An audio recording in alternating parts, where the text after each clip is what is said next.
اگر اتنی دلچسپی بھی نہیں اماں ابا سے لیتے تو پھر میں اس بات پہ شک کر رہا ہوں, میں نہیں کہہ رہا, شک کر رہا ہوں کہ آپ یہ فورس کر رہی ہیں کہ اس کو دیکھا جائے اور یہ بتایا جائے کہ اس کے اوپر کوئی جادو کے اثرات جو ہے وہ تو نہیں نظر آ رہے.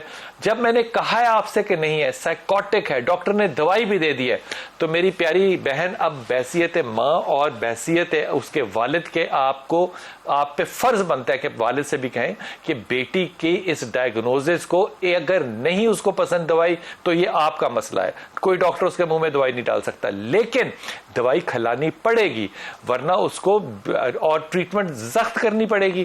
لیکن کم از کم ماں باپ کو علم تو ہو نا کہ بچے کے اندر مسئلہ کیا جا رہا ہے. بچے کو ٹھوکا ٹھاکی کر کے اگر آپ جادو ٹونے کی طرف لے کے جائیں گے, یہ آپ کے ذاتی مسائل ہو سکتے ہیں, یہ بچے کا مسئلہ نہیں ہے. جی السلام علیکم. جی خورشیدہ. جی ہیلو السلام علیکم. جی وعلیکم السلام. بلال صاحب جی میری بیٹی کے سمجھو کہ ایٹوپک eczema convert to clinical eczema 25 سال عمر ہے, تو اس کے سر کے بال تو بالکل تھوڑے سے رہ گئے ہیں اور سمجھو رف کرنے کی وجہ سے اس کے چہرے پہ دھبے ہیں. تو اس کے لیے کہہ رہے ہیں کہ اب رمضان آنے والا ہے تو اس کے لیے آپ کچھ کر سکتے ہیں. کیا کریں میری بیٹی رمضان میں کیا کریں؟ میں یہ نہیں خورشید یہ نہیں سمجھا آپ کیا کہہ رہی ہے. رمضان میں کیا کریں؟ مقصد یہ کہہ رہے ہیں کہ اس کے سر کے بال سمجھو کہ اس بیماری کی وجہ سے سر کے بال جیسے بالکل تھوڑے سے بچے ہیں. جی تو ہیئر ٹرانسپلانٹ جیسے آج کل جو ٹیکنالوجی چل رہی ہے وہ ہیئر ٹرانسپلانٹ, ایک لڑکی ہے سمجھو اور سمجھو کہ اس کے چہرے پہ تھوڑے دھبے وغیرہ ہے, اس کے لیے آپ کی ٹیم یا آپ کچھ کروا سکتے ہیں. جی دیکھو میری پیاری بہن, ہم جو آپ چاہیں گی ہم کروا دیں گے آپ کو, لیکن آپ کو یہ پتا ہے نا کہ اگر ہارمونز کا پرابلم ہو تو پھر بالوں کو آپ جتنی دفعہ مرضی لگوا لیں کوئی اس سے فرق نہیں پڑے گا. تیسری بات یہ کہ اس کے سر پہ بال ہیں ہی نہیں, جتنے ہیں انہی میں سے دوبارہ بال لگنے ہیں. اب وہ ہیں ہی نہیں تو دوبارہ لگیں گے کیسے؟ دبے جو جی تو ہیں تھوڑے ہیں, تو بیٹا تھوڑے بالوں میں سے تو ڈاکٹر نے مجھے بھی وارن کر دیا تھا کہ بھائی جی اب آپ انکار کریں گے پھر میں انکار کروں گا. تھوڑے بالوں میں سے عورت کے بالوں کو دوبارہ لگانا ناممکن ہے. یہ کوئی جادو تھوڑی ہوتا ہے. آپ اپنی بیٹی کا علاج کیوں نہیں کرا رہے؟ ہارمونز کا علاج کیوں نہیں کرا رہے؟ ہارمونز کا اس کو مسئلہ نہیں ہے, اس کا مطلب مسئلہ یہ ہے کہ ایٹوپک eczema convert to clinical eczema. Eczema کا علاج کیوں نہیں کرا رہے؟ مقصد کہہ رہی ہوں کہ میں نے بتایا کہ میرے شوہر کے انتقال کو 20-21 سال ہو گئے, سورس آف انکم نہیں ہے, بیٹا نشے میں ہے اور میری سورس آف انکم کوئی نہیں. میں 54 پلس سال کی ہوں. آپ کہاں رہتی ہیں بیٹے؟ جی میں کراچی میں.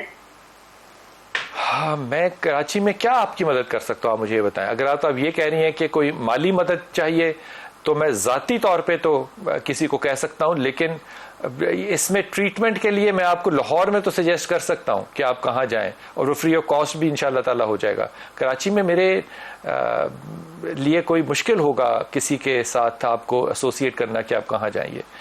لیکن میں یہ بات آپ سے عرض کر دوں, رمضان میں رابطہ کیجیے گا. اگر ہم کسی بھی وقت میری ٹیم جو ہے وہ رمضان میں اگر کہیں بھی کسی کے لیے مدد کی پروموشن کر رہی ہوئی اور ہم اس میں آپ کو ضرور شامل کریں گے, ظاہر ہے. لیکن اس میں آپ رابطہ اگر ذاتی طور پہ کر لیں گی تو میں جو بھی کر سکوں گا وہ ضرور کروں گا. لیکن یہ ہیئر ٹرانسپلانٹ کا کیس میرے بچے ہے نہیں, اور جس کو آپ جس طرح سے آپ فرما رہی ہے کہ ہارمونز کا پرابلم نہیں ہے, نہیں, یہ بھی بات میں اگری نہیں کرتا کہ ہارمونز کا اس کو پرابلم نہیں ہے. ایگزیما انگزائٹی کی وجہ سے بھی ہو سکتا ہے, جینیٹیکل بھی ہو سکتا ہے, ہارمونز کی وجہ سے بھی ہو سکتا ہے. سو تینوں پروبیبلٹی سامنے رکھنا پڑے گا.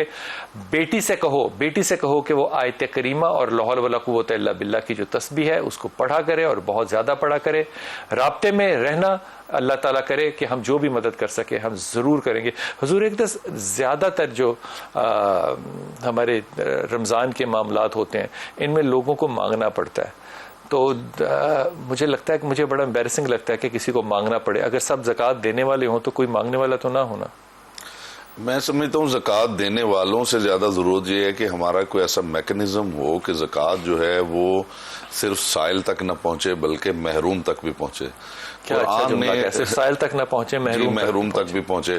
ہمارے یہاں معاملہ یہ ہے کہ قرآن نے واضح لفظوں میں یہ کہا ہے کہ جو آپ نے خیرات کرنی ہے اس میں حقدار صرف سائل نہیں ہے، محروم بھی ہے. کیا بات. اور محروم وہ ہے کہ جو ہاتھ نہیں پھیلاتا، جو خوددار ہے، یعنی سائل آپ تک پہنچتا ہے اور محروم تک آپ پہنچتے ہیں. کیا بات ہے. جب تک ایسا سوسائٹی میں کوئی میکنزم نہیں ہوگا کہ وہ لوگ جو خوددار ہیں جنہیں ضرورت، تو وہ ہم نے بینکوں میں زکوٰۃ کا نظام بنایا، لوگ نے وہاں بھی سرٹیفکیٹ جمع کرانے. جی وہاں بھی یہ ہو گیا معاملہ. اور پھر آگے آپ نے جمع تو کروا دیے لیکن آپ کو یہ پتہ نہیں ہے کہ وہ کس طرح ڈسٹریبیوٹ ہوتا ہے، اس کا کیا طریقہ کار ہے. ہمارے ارد گرد جو ہے یہ بھی نہیں پتا کہ وہ ہوتا ہے کہ نہیں ہوتا ہے یا نہیں ہوتا. ہمیں وہ سارا بیہائنڈ دا کرٹن ہی ہے سب کچھ. تو میں سمجھتا ہوں کہ اگر کوئی ایسا سسٹم بن جائے کہ کم از کم جو پیسے اکٹھے ہوتے ہیں وہ پراپرلی ڈسٹریبیوٹ ہو جائیں تو بھی بہت بڑی بات ہے. بڑی اچھی بات ہے. چھوٹا سا وقفہ لوں گا تو وہ قرآن کی آیت آپ ہمیشہ یاد کیجئے گا کہ اللہ تعالیٰ فرماتے ہیں کہ میں سود کا نظام ختم کر دوں گا اگر آپ صدقات کا نظام قائم کر دیں گے. ہم سود کے پیچھے پڑے رہتے ہیں لیکن صدقات کے پیچھے جو ہے وہ ہم کبھی نہیں پڑے رہتے. چھوٹا سا وقفہ لیتے واپس آتے ہیں.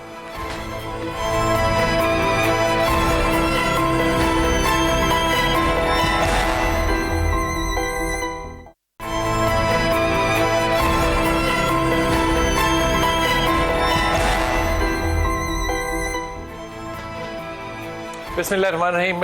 علامہ صاحب یہ جو فرما رہے تھے نا آپ کے سائنس کے ساتھ دین کو دیکھا جائے، یہ نئے ذہنوں کے لیے بڑی اچھی بات ہے، لیکن اس کے لیے علماء کو بھی تو سائنس سے روشناس ہونا پڑے گا نا. دیکھیے بلال بھائی، آپ جانتے ہیں کہ ہسٹری میں ہر مذہب کے ساتھ یہ ہوا ہے کہ جب سائنٹسٹ لوگ جو ہیں وہ آگے آئے، انہوں نے تھیریز پیش کی تو جو مذہبی لوگ تھے انہوں نے اسے پسند نہیں کیا، لوگوں کا قتل عام کیا. ابھی تک تو دنیا بھی رکی ہوئی ہے، آپ کو پتہ ہے اس بات کا؟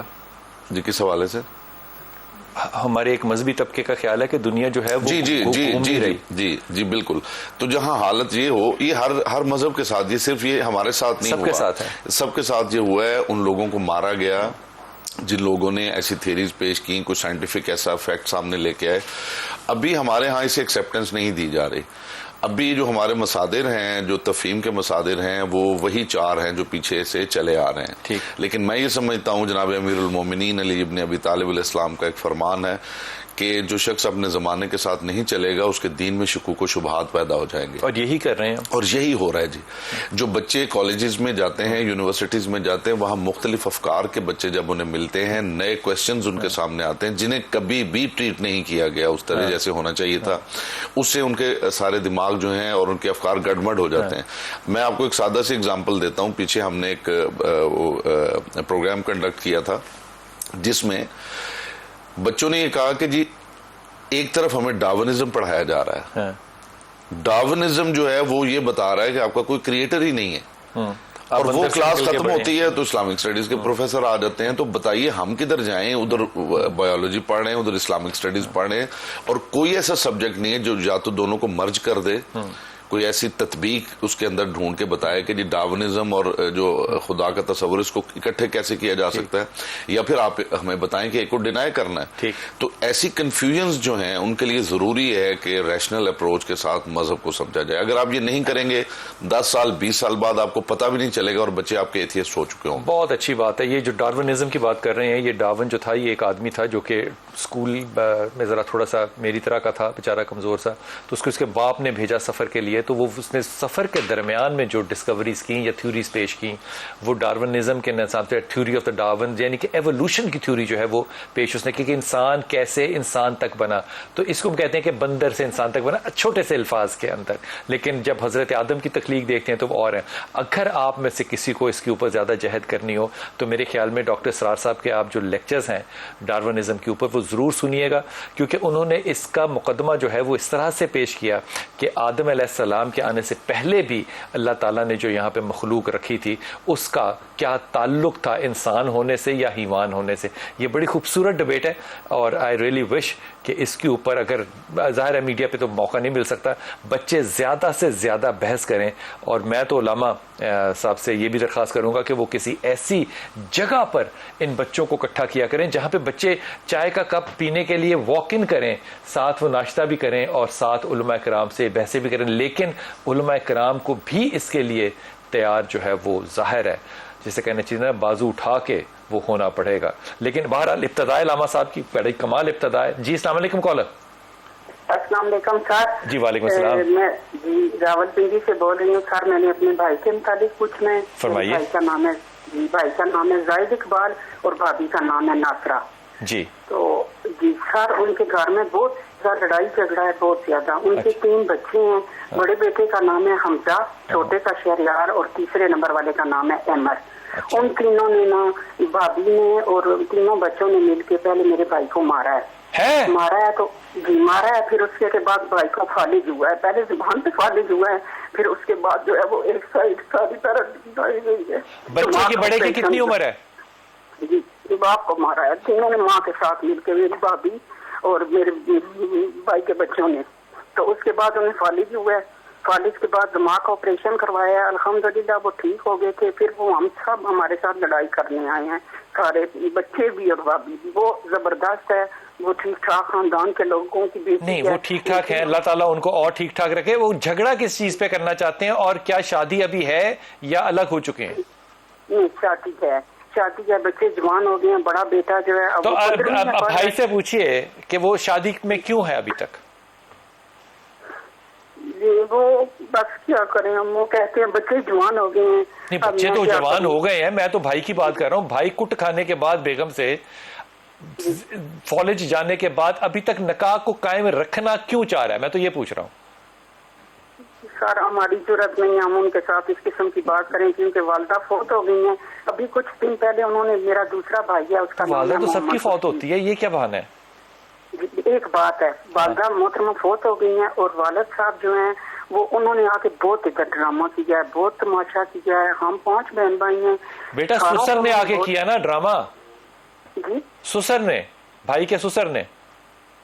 نہیں بھائی کا سسر نہیں ہے. بھائی کے تینوں آپ کس کی بات کر رہی ہیں میرے بچے؟ پھر جی کس کی بات کر رہی ہیں, کس نے آ کے ڈرامہ کیا ہے؟ میری بھابھی نے اور تینوں بچوں نے. تینوں جو بیٹے ہیں بھائی کے, باپ کے ساتھ رہتے ہیں؟ نہیں ہمارے ساتھ نہیں رہتے, ہم الگ رہتے ہیں. میری والدہ فوت ہو گئی ہیں, میں اور میرے والد صاحب ادھر رہتے ہیں. تو باقی بہن بھائی سارے شادی شدہ ہیں. تو جو میری بھابھی ہے ناصرہ, وہ میرے بھائی کا نام خورشید ہے, اس کو بھی تنگ کرتی ہے. یہاں سے ہمیں آ کے دھمکیاں دیتی ہے, ہمارے ساتھ لڑائی جھگڑا کرتے ہیں. ابھی کچھ دن پہلے حضرت امام جعفر کی میں نے نیاز پکا کے بھیجی ہے. تو اب میرے ابو کا نام محمد صادق ہے, تو اس کے چھت کے اوپر کسی نے سوئیں ڈال کے تویز پھینکا ہے. تو وہ کہتی ہے میرے سسر نے اور آپ لوگوں نے میرے اوپر تویز کی ہے. نہیں تو آپ نے کیوں بھیجی ہے؟ مجھے یہ بتائیے, جو آپ کے بھائی کو کٹ لگا رہے ہیں, آپ ان کے گھر پکا پکا کے چیزیں کیوں بھجوا رہے ہیں, پنگا کیوں لے رہے ہیں ان سے؟ بس ہم یہ چاہتے ہیں ہمارے گھر میں اتفاق اور سکون نہیں ہونا. نہیں اس طرح دیکھو, اس طرح سے نہیں گفتگو ہو سکتی. بہت سی چیزیں جو ہے نا ان کو شرعی طور پہ, اخلاقی طور پہ یا قانونی طور سے دیکھو. جب ماں بچوں کو باپ کے خلاف کھڑا کر دے تو پھر اس کے پیچھے رہ کیا جاتا ہے؟ اس نے اتنے سال انتظار کیا کہ بچے جوان ہوں, میرے کندھوں پہ آئیں تو میں اس آدمی کو مزہ چکھاؤں گی. اب آپ کہیں کہ جی ہماری ماں مر گئی ہے تو فلان, او خدا کا واسطہ, خود آپ لوگ بوڑھے ہو گئے ہیں, ابھی تک آپ نے ماں کے مرنے کو ایک بہانہ بنایا ہوا ہے. یہ کیا بات ہوئی؟ آپ اپنی زندگی کے فیصلے کیوں نہیں کر سکتے؟ کیوں تعلقات رکھنا چاہتے ہیں ان لوگوں سے جو آپ لوگوں پہ ظلم کر رہے ہیں, جنہوں نے ہر حد پار کر دی؟ اولاد کو باپ کے خلاف کھڑنے سے بڑی اور کیا حد ہوگی؟ کو مطلب شرک رہ گیا, اب وہ بھی کر لیں. کیا مذاق ہے یہ؟ آپ خاموشی کے ساتھ بھائی جان کو کہیں کہ بھائی جان اب بار بار اولاد کے سامنے آنے سے وہ بھی گناہ گار, اولاد بھی گناہ گار ہو رہی ہے. خدا کا واسطہ ہے, بیگم بھی گناہ گار ہو رہی ہے. بھائی نے کیوں اور آپ کیوں پکا پکا کے بھیجنے؟ قطع تعلق کرنا اگر بن گیا ہے تو کر لیں. جب اللہ نے آسانیاں دی ہیں, چاہے ناپسندیدہ ہوں, تو بھائی آپ ان آپشنز کو کیوں نہیں لیتے؟ علامہ صاحب کیا کرنا چاہیے؟ بچے جوان, بیوی ساتھ مل کے کٹ رہی ہے, یہ نیازیں بنا بنا کے بھیج رہے ہیں.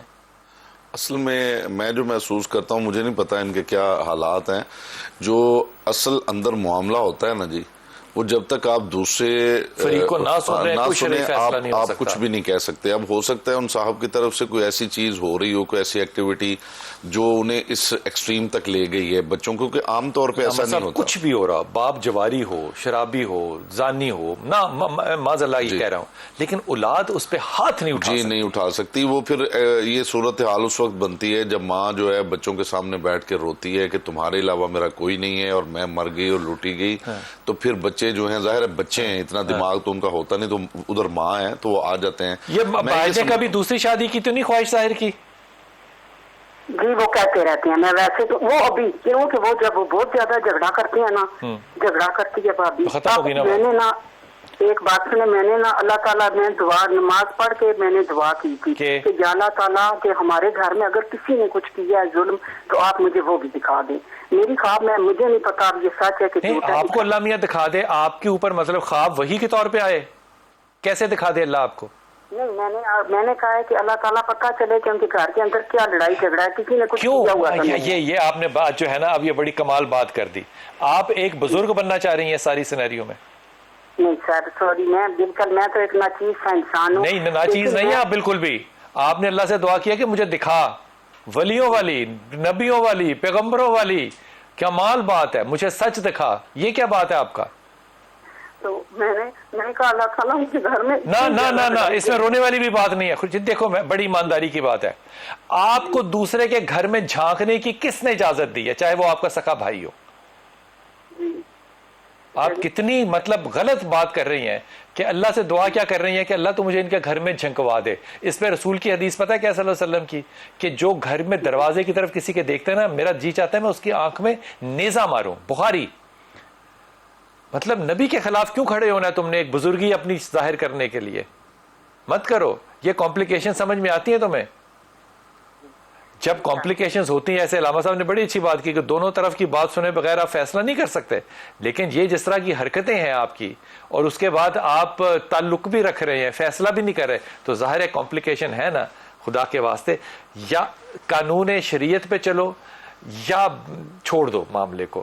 اس لیے یہ جو دوسری شادی, اس کے جو تھریٹ تھا وہ اس نے کی ہے کوئی نہیں, لیکن وہ تھریٹ کے طور پہ استعمال کرتا رہا.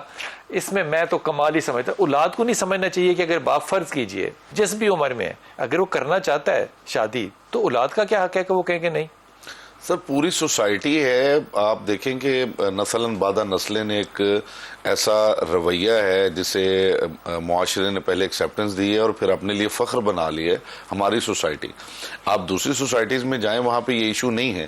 اس کے لیے تربیت کی ضرورت ہے. مائیں تربیت کریں, اپنی بیٹیوں کی تربیت کریں, علماء تربیت کریں, جو بڑے لوگ ہیں بزرگ وہ تربیت کریں, اور پھر اس کا مس یوز بھی نہ کیا جائے. نہ مس یوز کیا جائے. جی, جب بندے مس یوز کرتے ہیں اس کا تو اس کے اثرات بھی جو ہے وہ منفی ہوتے ہیں. یہ بات بڑی اچھی کی ہے. حکم جو ہے وہ جو آپ کو ایمان اور اسلام وہی یاد آتا ہے جہاں پہ آپ کو 4 شادیاں یا دوسری شادی کرنی ہو. خدا کے واسطے یہ بات بڑی علامہ صاحب نے پتہ ہے کہ کی ہے, لیکن سوچنے کی بات ہے. ماؤں کو بھی بیٹیوں کی تربیت کرنی ہے, بیٹوں کی بھی تربیت کرنی ہے, لیکن معاشرے کو مجموعی طور پہ بھی ایک ذمہ داری علماء کے ساتھ اور اساتذہ کے ساتھ مل کے اٹھانی ہے کہ قرآن کے احکامات کو اپنے فائدے کے لیے استعمال کرنا مس یوز کے طور پہ بڑی ناانصافی کی بات ہے. وقفہ لے کے واپس آتے ہیں.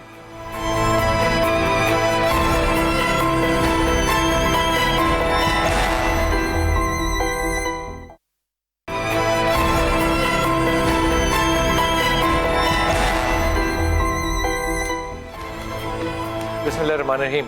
علامہ صاحب, عام طور پہ اگر ہم پچھلے 20 سال یا 30 سال پیچھے دیکھیں تو ہم جب چھوٹے تھے تو ہمارے مسائل جو تھے وہ نماز تھا, رفع دین تھا, آمین تھا, ہاتھ رکھنے کا مسائل تھے. یہ مسائل جو ہے وہ ابھی بھی خیر چل رہے ہیں, ایسے ہی ہے, کوئی حل نہیں ہوا. لیکن اب لوگوں کے ایڈیشنل مسائل ہو گئے ہیں. مثال کے طور پہ وہ کہیں گے کہ آرگن ڈونیشن جو ہے یہ جائز ہے کہ ناجائز ہے. پچھلے علماء کو یہ مسائل تھے ہی نہیں. بلڈ ٹرانسفیوژن جو ہے وہ کیسی ہوگی, ہیئر ٹرانسپلانٹ کیسا ہوگا, نئے مسائل ہیں. وائی فائی کسی کا استعمال کرنا, گلی میں وائی فائی آ رہا ہے تو وہ استعمال اگر میں کر رہا ہوں تو وہ چوری ہے کہ نہیں ہے. ہمارے مسائل ابھی تک گھر میں چھپکلی دیکھنے تک بھی بنے بنائے سوال آتا ہے. تو ان نئے مسائل کی طرف علماء کرام کے اپنے کو کریش کورس کروانے کا ارادہ نہیں بھی بنتا. سر مجھے تو نظر نہیں آتا جی، میں تو جس طرف دیکھتا ہوں ایک خاص ایک پیٹرن ہے جس کے اوپر جو ہے نا جی سب چل رہے ہیں. آپ کو اس پیٹرن سے باہر نکلنے کی ضرورت ہے. آپ کو یہ دیکھنے کی ضرورت ہے کہ آپ کس سوسائٹی میں جی رہے ہیں اور آگے جو کچھ ہونے والا ہے اس کا تو تصور بھی ممکن نہیں ہے. یہ پچھلے 20 سالوں کے اندر جو ترقی ہوئی ہے ابھی تو اس کو بھی نہیں سمجھا جا سکتا. 2 صدیوں میں نہیں ہوئی. 2 صدیوں میں نہیں ہوئی اور آگے جو سپیڈ ہے وہ اتنی ہی ملٹی پلائی ہو رہی ہے. اچھا اگر میں یہ جملہ کہوں تو اس پہ آپ کیا کہیں گے لفظ؟ مجھے لگتا ہے کہ علماء اکرام یہ چاہتے ہیں کہ نسل ہماری طرح بن جائے بجائے اس کے کہ علماء کرام یہ دیکھیں کہ ہم نسل کی طرح بن کے نسل کی تربیت کریں. بالکل صحیح، بالکل صحیح. ہم ان کی طرح نہیں بننا چاہتے. بالکل صحیح فرما رہے ہیں آپ. اس میں بلال بھائی ایک سجیشن ہے. کولڈ وار جاری ہے. کولڈ وار جاری ہے. یہ ایک بڑا زبردست علمی پلیٹ فارم ہے. میں پلیٹ فارم کے ذریعے ایک سمجھ لیں میسج بھی ہے اور ایک سجیشن بھی ہے. ہمارے ہاں ہو یہ رہا ہے کہ میں یہ محسوس کرتا ہوں جیسے رمضان میں بھی آپ دیکھیں گے پیچھے کووڈ کا جب پینڈیمک تھا تو کسی مطلب دکانداروں کو اجازت دی گئی کہ آپ دہی دودھ بیچ سکتے ہیں. اب ان کے پاس ایک کسٹمر آیا، اس نے کہا جی مجھے کارڈ چاہیے بیلنس کے لیے لوڈ کرنا ہے. کسی نے کہا مجھے کولڈ ڈرنک چاہیے. اب اس نے سوچا کولڈ ڈرنک بھی بک سکتی ہے، اس نے سوچا کارڈ بھی بک سکتا ہے. اس نے آہستہ آہستہ وہ پروڈکٹس رکھنی شروع کر دی جس میں اس کی ایکسپرٹیز نہیں ہے. بالکل ٹھیک. وہ تو دہی اچھی جما سکتا تھا. ٹھیک ہے نا جی. ہمارے ہاں علمی جو رویہ ہے وہ یہ ہے کہ ضرورت اس بات کی ہے کہ ہر شعبے میں الگ سے ایکسپرٹیز ہو، ہر شعبے کے الگ ایکسپرٹ لوگ ہوں اور وہ اسی شعبے میں جیسے میڈیکل سائنسز میں ہوتا ہے، جیسے انجینئرنگ میں ہوتا ہے، دیگر شعبہ زندگی میں ہوتا ہے، علمی حوالے سے مذہبی حوالے سے بھی خاص جو چیزیں ہیں ان کے لیے الگ ایکسپرٹس ہوں تاکہ ان کی رائے جو ہے وہ مثلا ابھی ہمارے ڈیبیٹ چل رہی ہے کہ جو سی فوڈ ہے کس حد تک کھایا جا سکتا ہے. کچھ کہہ رہے ہیں جی سارا ہی کھا لیں، کچھ کہہ رہے ہیں جی یہ کھا لیں وہ کھا لیں. سوال وہاں یہ آ رہا ہے کہ جناب وہ فش کی کیٹیگری میں فال کرتا ہے یا نہیں کرتا. جو شریمپ یا پران ہے یا لابسٹر ہے یا یہ ساری چیزیں یہ فش کیٹیگری میں جب وہ نہیں کرتی تو آپ کس طرح ان کو کھائیں گے؟ اس کا جواب تو وہ دے سکتا ہے جس نے اس پہ ڈیپ سٹڈی ہے، جس نے بیولوجی پڑھی ہو، جس نے بیولوجی پڑھی اور صرف بیولوجی نہیں بلکہ اس کی جو کلاسیفیکیشن ہے وہ سارا وہ بھی پڑھا ہوا ہو. اب وہ اگر آپ نے پڑھا نہیں اور آپ بیٹھ کے فتوے دیتے جائیں گے اور یہ کھاؤ یہ نہ کھاؤ، دقت ہی پیدا کریں گے. جو اسٹوڈنٹ ہے اس کے پاس پوری انفارمیشن ہے، وہ یہ کہہ رہا ہے کہ یہ فش کیٹیگری میں فال نہیں کرتا. آپ اس کو وہ سیٹسفیکٹری جواب دیں جس سے وہ بچہ مطمئن ہو جائے. اچھا مجھے لگتا ہے کہ وقت کے ساتھ ساتھ نا آپ نے بھی میری طرح کٹتے رہنا ہے اور پھر الگ الگ ہوتے چلے جانا ہے کیونکہ علماء نے سائنس کی طرف آنے میں صدیاں لینی ہے. میں تجربے سے کہہ رہا ہوں، بالکل ایسے میں ایمانداری سے کہہ رہا ہوں. مثال کے طور پہ میں اس کی مثال ہاتھ باندھ کے علماء کے سامنے دیتا ہوں. مثال کے طور پہ ریشنیلٹی کا یا لاجک کا جو علامہ صاحب نے ذکر کیا، میرے خیال میں کوئی 70-75 سال ہو گئے علامہ محمد اقبال کو کتاب لکھے ہوئے The Reconstruction of Religious Thought. اس نے ڈاکٹر وائٹ ہیڈ کا ایک آرگومنٹ جو تھا جو اس کو ری جنریٹ کیا اور اس کو آنسر کیا. اور مثال کے طور پہ اس نے کہا کہ آرگومنٹ کرنے کے طریقوں میں اینالوجی ہوگی، کاسمولوجی ہوگی اور ٹیلولوجی ہوگی. آج میں تینوں لفظ آپ کی خدمت میں ہدیہ کر رہا ہوں. آپ اپنے مسجد کے امام سے یا علماء سے پوچھیے گا کہ یہ اینالوجی، کاسمولوجی اور ٹیلولوجی کا آرگومنٹ کی جو ٹائپس ہیں یہ کیا ہیں اور ان میں فرق کیا ہے. اگر جواب ملے گا تو آپ نے بیٹھ کے وہاں سائنس کی اگلی گفتگو ضرور کرنی ہے. جی سدرا السلام علیکم بیٹا. جی اللہ کا شکر بیٹے. جی سر میرے نا 2 ہیں. فرمائیے. ایک تو شادی کا مسئلہ ہے، شادی نہیں ہو پا رہی آپ اور دوسرے 2 عجیب سے خواب آئے. آواز کی کٹ رہی ہے بیٹا، باہر آؤ کہیں باہر آؤ، آواز کٹ رہی ہے آپ کی. آپ کیا کہہ رہی ہیں؟ جی اب آ رہی ہے بات؟ جی فرمائیے. آپ کی شادی کا مسئلہ آپ کہہ رہی ہیں؟ جی اوکے. اور ایک مجھے خواب میں دکھا کہ کسی نے نا میرا پیٹ دبا دیا اور میرے منہ پہ ہاتھ رکھ دیا. اچھا جی. اور اگلے دن خواب میں دکھا کہ میرے پیٹ پہ خون لگا ہوا ہے. یہ بھی خواب تھا؟ جی دونوں دن مطلب خواب آئے. اور شادی کا مسئلہ ہے، شادی نہیں ہو پا رہی اور نا کوئی ایسا وظیفہ بھی بتائیے گا کہ نا آپ کی پسند کی جگہ پہ ہو جائے. جی آپ جہاں چاہتی ہیں وہاں شادی نہیں ہو رہی؟ وہ تو مجھے جانتے بھی نہیں ہیں. شہریار منور صدیقی جو ہے ایکٹر، میں انہیں پسند کرتی ہوں. اللہ تمہیں خوش رکھے، سلامت رکھے. تم نے شادی کے لیے نا 2 وظیفے پڑھنے ہیں. ایک تم نے یا ولی یا والی، 2 اللہ کے نام ہیں، اور ایک 3 لفظ ہیں اللہ کے, یہ دعا کے لیے تم نے پڑھنے ہیں تاکہ اللہ تعالیٰ تمہارے لیے آسانی کرے اور دوسرے کا دل تمہارے لیے نرم کرے. یا رحمان, یا رحیم, یا کریم. یہ بخاری شریف ہے اور یہ حدیثیں ہیں دونوں ہی. اور یہ سلام کا یا ولی یا والی جو ہے یہ اللہ کا وہ نام ہے جو کہ آپ کے لیے آئندہ مستقبل میں بہت ہی زیادہ اثر انداز ہوگا انشاءاللہ تعالی. یہ خواب جو ہے یہ ان کی کوئی بھی تعبیر نہیں ہے, ان باتوں کو اندر مت پڑنا کہ یہ مجھے خواب کیوں نظر آئے اور کیسا مسئلہ تھا. تمہیں پتہ ہے اس بات کا کہ تم سوچتی اسی معاملے کے بارے میں جس کی طرف میں نے اشارہ کیا بہت زیادہ ہو. اس کے علاوہ اس کے میں یہ جو خواب کی تعبیر ہے نا اس کو 3 طرح سے دیکھتا ہوں, امام ابن سیری کی طرف سے, امام جعفر صادق کی طرف سے اور فرائڈ کی طرف سے. تینوں کے اندر یہ خواب جو ہے یہ روحانی نہیں ہے. جی السلام علیکم بیٹا افتخار بھائی. سر جناب علی. جی سر میں سید افتخار علی بات کر رہا ہوں. جی شاہ جی حکم. کراچی سے. جی جی آپ ٹھیک ٹھاک ہیں, خیریت سے؟ الحمدللہ الحمدللہ.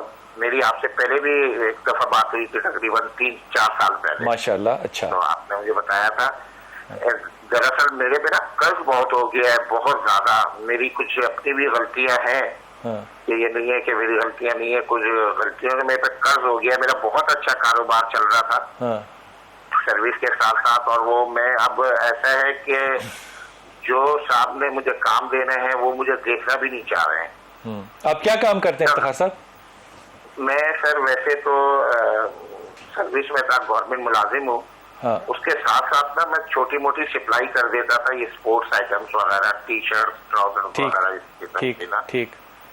تو اس سے میرا گزارا چل رہا تھا. مطلب اللہ تعالیٰ کا کرم تھا میرے اوپر بہت زیادہ کہ کبھی اب وہ اتنا اس کے اندر سمجھ مجھے خود بھی نہیں آئی.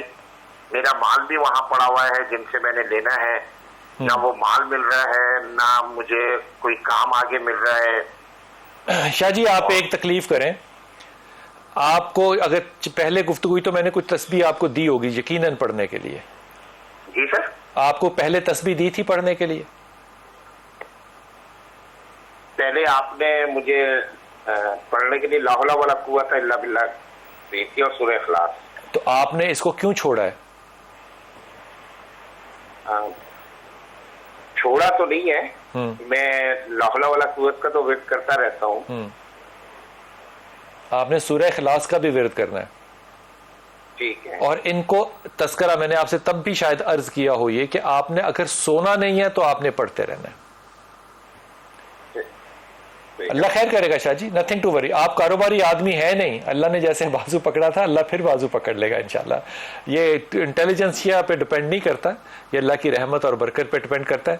آپ چھوڑ دیں اس بات کو. آپ یہ بس جو دونوں تسبیحات آپ کو پہلے عرض کی تھی آپ اس کو دوبارہ پڑھنے ہیں, اور ہر وقت ایک تسبیح وہ ایک تسبیح وہ. حضور ایک دس آج اگر آپ علماء کو کوئی ایڈوائز کرنا چاہیں گے تو وہ کیا ایڈوائز ہوگی؟ میں تو یہ عرض کروں گا جی, علماء کی خدمت میں عرضی کیا جا سکتا ہے کہ وہ کم از کم اپنے وقت کے جو تقاضے ہیں ان کو سمجھیں, وقت کی ریکوائرمنٹ کو سمجھیں اور اس گیپ کو سمجھیں کہ ان کے اپنے بچے, آپ یقین کریں بلال بھائی میری اپنی آبزرویشن ہے, ہمیں نہیں پتا ہمارے بچے گھر میں نمازیں پڑھ کے جاتے ہیں لیکن بچے اندر سے ایتھیسٹ ہو چکے ہیں.